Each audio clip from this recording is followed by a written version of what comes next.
laser behind me. I wish I could say the same. Really? Yeah. To each his own, my friend. Not a lot. Not to like Miley a lot, but You know, every now and I then. don't know, fuck around with the little, have you ever tried the little black clothes? Yes, or like the jawbones. Yeah, dude. Yeah. Those are good. That's where it's at. But I can't do it ever since COVID because they always give me a cough the next day, Freak and the I fuck out. think I'm scared. I got it. That's it. Yeah, I'm done. By the way, no cursing. No cursing. All right. Am I telling you? Oh, Have you cursed? yeah. Oh, okay. I don't know. Excuse me. What? It's not a class. It's a conversation we're having. We have this whole speaker series. There's some flyers around front that detail all of them. This is our last day. You're giving a class? Yeah, it's going to be on here in Miami. It's going to be live. Oh, yeah, you fucked up. You're an art history. Anything grammar, math, you screwed up. Good, perfect. That's perfect. And it's just going to be generally talking about taking a I really can feel it.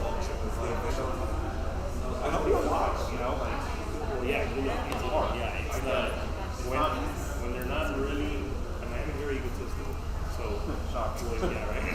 So when you're not completely, when you don't have the complete support of your people, because of the fact that you maybe gain some of your writing quicker. You feel it. Not that it's ever been said, but you know, it doesn't have to be. But to do something like that was, you know, I'm humbled by it, you know? That's great. That's great.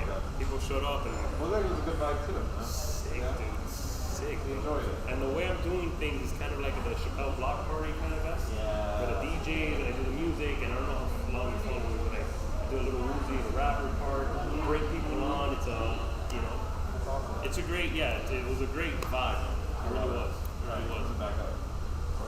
3, 2, Wait. welcome. 123, 122. We have an audience. Thank you. They kind of come and go. That's what we've been noticing all day. It's all good, dude. It's like my fan base. But it's great because we have people watching online as well. Where's the stream? It streams to JadaTV.com, Jada's Twitch, Jada's Facebook, and Jada's YouTube. This will be on Jada Facebook. Yeah, it's on Facebook, right, Dana? Yeah, that's Twitch, Facebook, YouTube.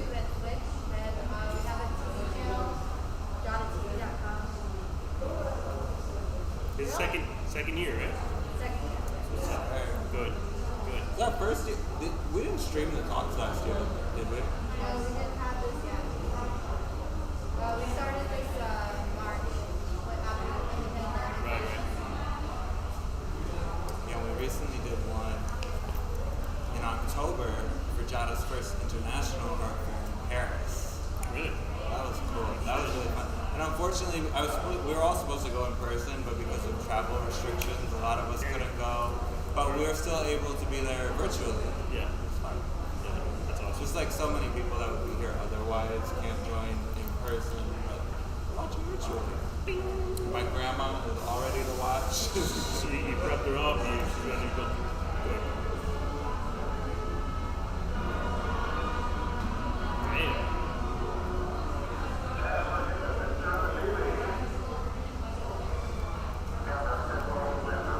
Hey, look at Jada's Facebook.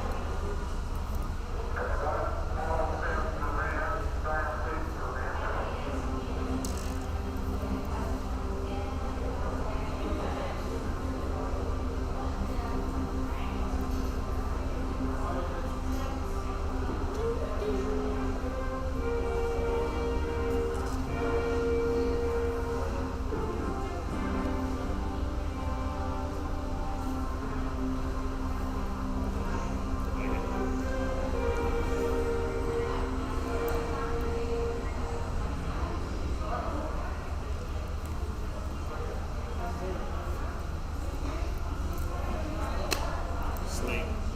Hello, and welcome to everyone in person and online to the next installment in our JadaTalks speaker series for Miami Art Week 2020. We're coming at you live from the Jada Art Fair in Miami, Florida, and today we are going to be discussing how we're taking the pulse on Miami's culture. From the onset of the pandemic in the United States, Miami has not been able to catch a break. In March, as the state was beginning to go under lockdown, reporters were all too eager to bring their cameras to South Beach to find a handful of spring breakers that refused to cut their party short. As spring became summer, Miami became an epicenter of both COVID cases and COVID relief fraud. Although COVID cases are still rising, nightclubs and restaurants are packed with locals while many hotels remain empty. At the moment, the future of our city looks uncertain, and a good sense of humor is more essential than ever to navigate these trying times. Today I am joined with comedian, actor, musician, and online personality, Mario Ramon. He has been entertaining crowds all over the world, from stages to screens. His online sketches and voiceovers have reached millions of views, with characters and skits like the Cuban Doctor, Rodrigo Rodriguez, Mima, Gordo Ramsay makes tremenda pan con bistec, teens on TikTok shopping with their parents, and kids doing virtual school. Killed it. Mario's work in sketch comedy, film, music, podcasting, and stand-up has made him one of today's most desired entertainers. Thank you so much for joining us. That was today, awesome, Mario. dude. It was almost like I wrote it. Right? That's awesome. Thank you very much. Oh no, you don't have to. Please, thank you. Thank you for being here. Thank you for having me. This is awesome. This is great. Yeah. Thank you everyone that's in this room. Yes, thank you. So tell me, what are your thoughts on many of the international art fairs this year backing out of Miami Art Week? I mean, we call it Miami Art Week this year more than ever, I feel like, because Art Basel, the main event, has backed out. But even people now, even without it being here, are still calling it Art Basel. Yeah. Pussies. No, I Exactly. No, sorry. It's a very tense. It's been a very tense year. You can't blame people for. We were kind of given this over hype sensation over the course of the year. We didn't know what to believe first, and I understand people feeling a certain concern with having large gatherings or throwing any events, but Miami has a survivalist spirit, and as you can tell, I mean, look where we are. Making it happen. I think you gotta keep going, and the arts is kind of has the spirit that Miami has. The arts live on, and I think we have that same spirit. You know what I'm saying? We gotta go out there, we gotta make it happen. And I'm just not, I'm out here, man. I'm excited to be here. Thank you for having me. This is great. This is awesome. I mean, with the international art fairs backing out, me myself, I was a little disappointed. Not so much because I was going to miss the art fairs. As a matter of fact, I think the last couple of years I never even went to any of the larger main events that were the big draw for the tourists. But it's disappointing me because it's been a very, very tough year for the city economically. And this was normally such a time. We sell sunshine. I mean, we don't manufacture anything. We barely even grow oranges anymore in the state of Florida. And so when we don't have large influxes of tourists, it affects every aspect of the economy, whether you're doing comedy, whether you're selling art, or whether you own a hotel. So I think, like you're saying, it's very incumbent upon locals here in South Florida and all over Florida, really, to try and keep dollars circulating in our local economy by doing things like putting on. Yeah, I think this will be the last year that we feel. I think if we have the same circumstance next year, Miami will just be like, yo, fuck it, let's just go back out there again. And yeah, I mean, like I said, our spirits can't stay low too long. So I don't think we'll start normalizing. Maybe, of course, with certain guidelines and regulations next year. But I think it's just, I think we've really felt it this year, but next year we'll be back to it. Yeah. So how has the pandemic affected your comedy plans for 2020? Dude, honestly, it's crazy because when it first started, everybody was like, 2020 is the year, the year of the vision. Yeah. 2020, it's my year. And I was one of them saying it too. But think what 2020 did was kind of let us take a moment to breathe, kind of be introspective, and that's what it did for me. I kind of lived, especially in Miami, just the way I live my life, very fast paced. And with 2020, you actually had no choice but to slow down, Yeah. And that made me kind of reevaluate my comedy and kind of where I was going with it, It made me value the live performances a lot more. I kind of had stepped back from doing stand-up because of my online presence, and you kind of ride that wave.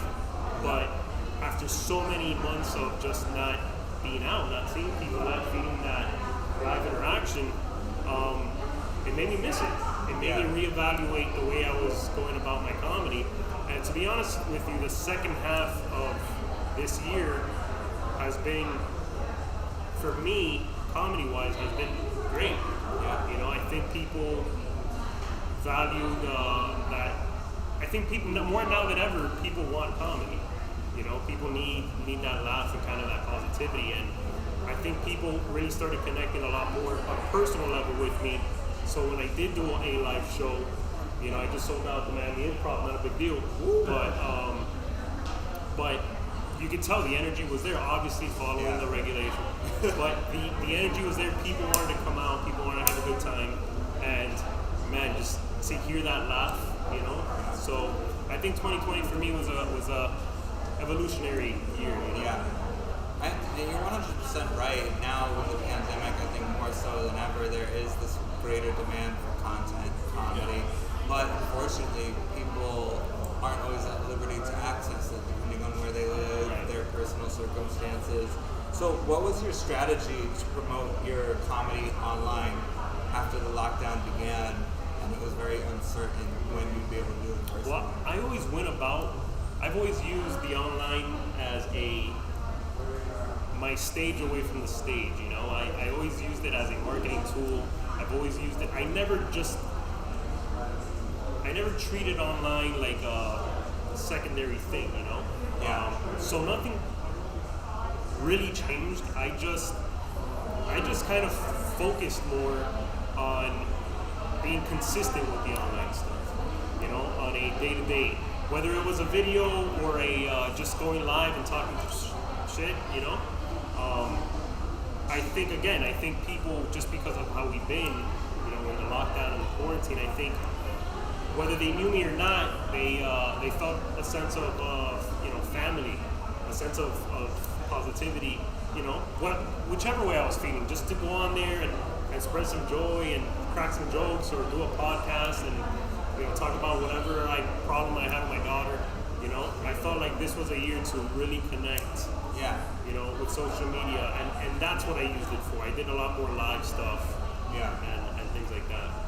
So, how do you think Miami specifically has been handling the pandemic so far?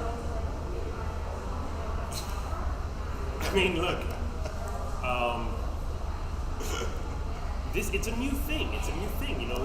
It's some shit we would read about in history books. The pandemic, something your great grandmother went through, or but we never thought it was going to happen within our lifetime. I mean, sure, you got Bill Gates doing a whole 3-hour TED Talk about it, but we never really thought it would be a reality. And I think everyone's handling it different. Every city, state's handling it differently. It's you can tell. We just don't know exactly how. What we're figuring this thing out. I think Miami is doing just that. I think we're just a little scared at the moment. Well, one thing I've honestly, I kind of hate to admit it, that I've liked about the way Florida and Miami in particular has been handling the pandemic was, like I kind of mentioned in the intro, at first Miami was under very strict lockdown, the same way most of the country was, right? But then after months of so much bad publicity, for really no reason, because I think a lot of that was kind of artificial, the bad publicity Florida was getting. It kind of just became open season for people to open their restaurants, their nightclubs, especially recently. at whatever capacity they saw fit. Yeah. And that kind of, it gives people the liberty to go out at their comfort level. You know what I mean? So if you don't want to be at club space with 1,000 people with no masks, Yeah. go. Yeah. And unfortunately, that does kind of, I guess, hypothetically lead to more of like a proliferation of the disease. Yeah. But it's been, I don't know how long now. At a certain point, I think people need to start just taking the chances that they're comfortable taking. Well, I mean, you know, you can't just throw a general statement out and be like, you know, just time to move on. You don't know people's circumstances. There's a lot of people that live, especially here in Miami, that live with abuelita, abuelito, you know, high risk. They should be staying home. Right, right. But yeah, I think for those that want to go out and, you know, some people look at it like, what's the point of living like this? You know what I'm saying? If you can't go out, if you can't socialize, you know, some kids are not at school, they're not socializing, they're not experiencing what we experience to develop social skills. You know, how much longer? Like, we don't know the long-term ramifications of this. You know, what it's going to be, but it's definitely a strange situation. I think we're handling it, you know, to the best that we could. I mean, you know, there's certain things that, sure, like in the beginning, I remember Walmart and a lot of these huge corporations stayed open while mom and pop places closed. You know, things like that upset me. You know, I don't see the, how are you gonna, that's completely the opposite of what you're trying to do. Yeah. You know, but, one thing that really breaks my heart, and I don't know how old your children are, but I have nieces, very young, toddlers. right. This is really the only life they know, going out with the mask. Oh, sure, yeah. Breaks my heart. They have little kid-sized masks. Well, I've seen pictures of people kids in other states, and it's super sad. I mean, they're out them playing outside or anything, like they have to stay within certain squares. Yeah. And 6 feet away from each other. So, you know, yeah, it's a very strange time, especially for kids growing up. You know, my daughter herself, she's doing virtual school, and the other day she was on the honor. She just got the principal honor, and it kind of broke my heart a little bit because she was super excited, and she said they're gonna throw us a party. It's only like 3 or 4 of us, but it's online. So it's like you just, the principal comes out in her pajamas. Hey, congrats everybody! Right. You got the thing, and then they. Yeah. And also, I think it's kind of ridiculous to assume that all children are going to be technologically literate enough to do online schooling. Like I mean, kids, it is crazy how adept they are at adapting to technology. Oh, yeah. But still, there's little ins and outs and things that even parents have a hard time navigating. Where, like, my sister, obviously the mother of my nieces, she's a nurse, so she cannot be at home helping the kids with their online school. So at the onset of the pandemic, I went up to Tampa where they live to try and help my niece learn how to navigate this new online school system she found herself just thrown into. And well, that's the thing too, you know, especially down here in Miami, where again, a lot of people have to work, and so they'll leave their kids with their parents, like their grandparents, you know, and a lot of them aren't exactly tech savvy. Yeah. So it all falls back on the teacher, which is trying to balance, you know, 20 kids. Yeah. And they're all just, some are muted, some are, you know, it's difficult. It's a difficult situation, and so I don't have a complete answer for, you know, how we're handling it, because I've seen in some spots, you know, in some areas we're doing well, and then in others, you know, I don't know. It's definitely, you know, very difficult time. So moving away from the pandemic for a little bit, where are your favorite places to perform in South Florida? You mentioned you recently sold out the Miami. Yes. That's big. That was awesome. That was kind of full circle for me, because I started doing stand-up about 7 years ago. Wow. And the first place I did stand-up was at an open mic at the Miami Improv at the Grove. Oh, the old one. Right. So it was a bringer show. It was like you had to bring 10 people to get 5 minutes on stage, and it was like on a Wednesday night, so it's difficult already to get people to come out, you know. And so that was my first ever show, and then to sell out the Miami Improv that has now moved to Doral 7 years later, to sell it out, yes, it was during COVID times, but let's not, it was at like a 75 capacity, but still, sold out was still on the ticket. And so it was full circle for me, man. It was great. That's still the largest comedy venue in one of the largest cities in the United States. Well, it's definitely, it comes with a great name and the people that have stepped on that stage. Like I remember seeing at the old Miami Improv when I was in the green room, seeing pictures of like Chappelle and Carlin and Seinfeld, and just sitting there knowing that, because the door opened up to the stage, the green room opens up to the stage. So knowing that I'm gonna go through take the same steps that these greats have. Literally physical. Right. I might have just stepped right over their footsteps, And so to be able to say that I sold it out 7 years after doing that first night was great. It was an amazing feeling. Yeah. So what do you think of Miami emerging really as one of the largest hubs for contemporary art in the entire world? I think you're a Miami native, right? Miami So how have you seen it grow over the years into what it is today? Well, I think Miami has always had this interesting aura. I think, Miami's always been the paradise, the luxury getaway for, it's almost like Cuba in the 40s or whatever. It felt like that when I was even growing up. It felt like people came here to party, but the culture, in terms of, I'm talking about in terms of comedy, and I've seen it start being taken more seriously. Yeah. I think with a community so rich with artists, when I was growing up, I remember people would say, that's great that you could draw, or that you're funny, or that you're a good actor, but eventually you're gonna have to move to LA. That was always a thing, right? Move to California if you want to make it, or move to New York if you want to be a screenplay writer or whatever. But from then to now, I don't think that's necessarily the case anymore. Oh, absolutely. Especially that Miami has diversified itself so much, and with social media, I think you could make it right here.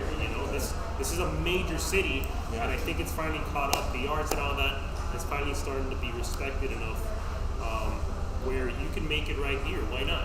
Well, also too, say you wanted to be an actor and an actress, like you were saying, why would you go to Los Angeles? Bigger pond. It's a bigger pond. There's plenty of opportunities right here in Miami, especially if you speak Spanish. Right. Forget about it. There's Telemundo right here. And I always tell people too, like, to really get out of this Los Angeles, New York mindset. Like for instance, I have a good friend of mine, her younger sister. Her dream is to be an actress, right? And I told her, I'm like, listen, you want to be an actress?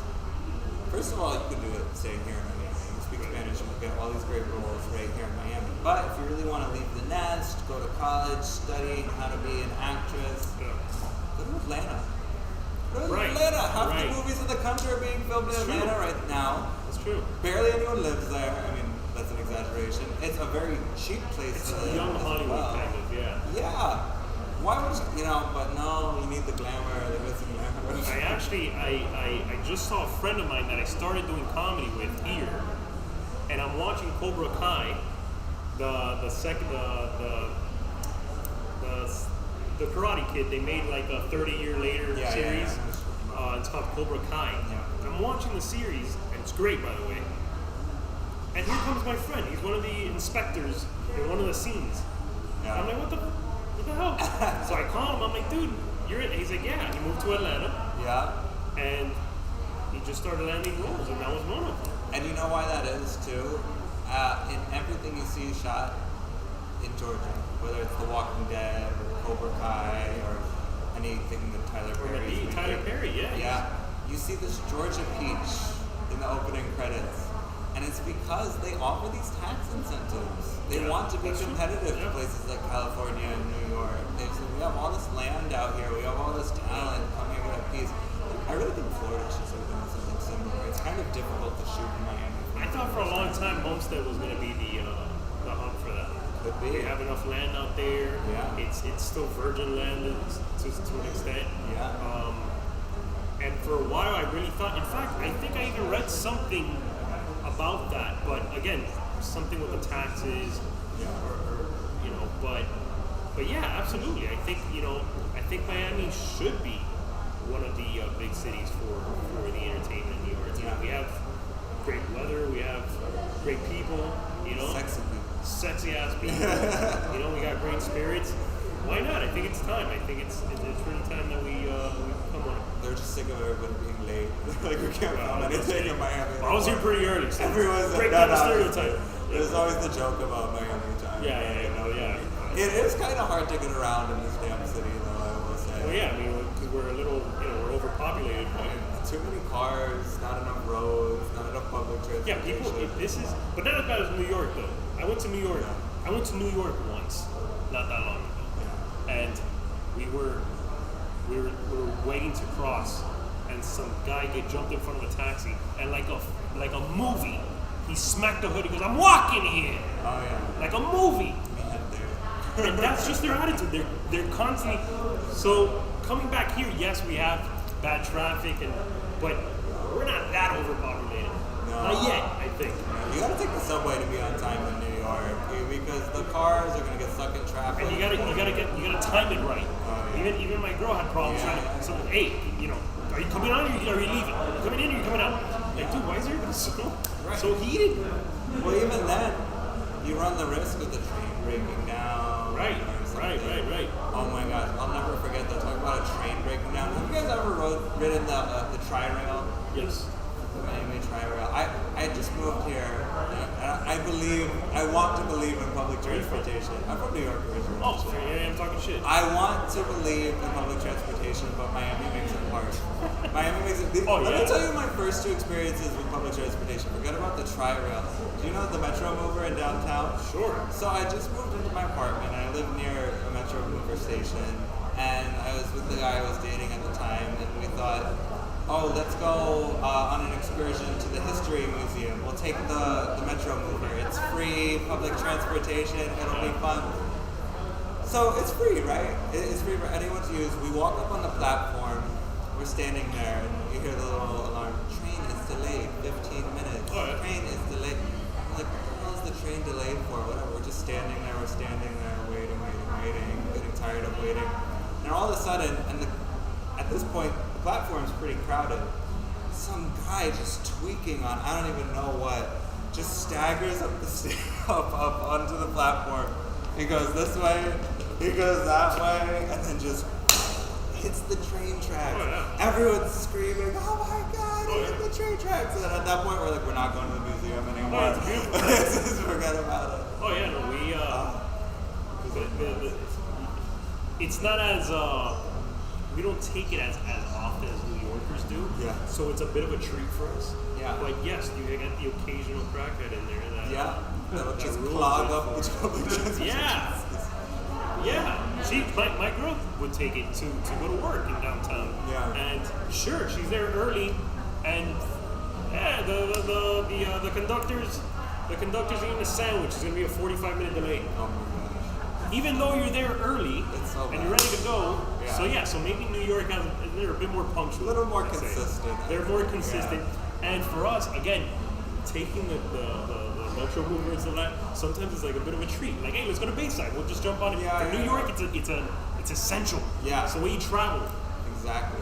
But then we have the dumbass Miami Metro Rail that goes nowhere. Who's riding it from? Because it's it a goes treat. from like Coral Gables to Opelika. Who's Because riding it's a that? treat. We don't need that shit. We're not New York. New Yorkers need the subway. We just ride it to be a little over people and just say, hey, I feel like Miami could really benefit from it though. It's just the problem is the Palmetto and the Dolphin Expressway would stop making money. Is because if we had a train that went from like Kendall all the way to like Aventura, like forget about it. Like a big network with other cities like Atlanta, DC, DC, because it's not going to be like New York City, but cities like Atlanta or DC, they have these big, expansive metro networks that also we probably have a lot less drug driving too.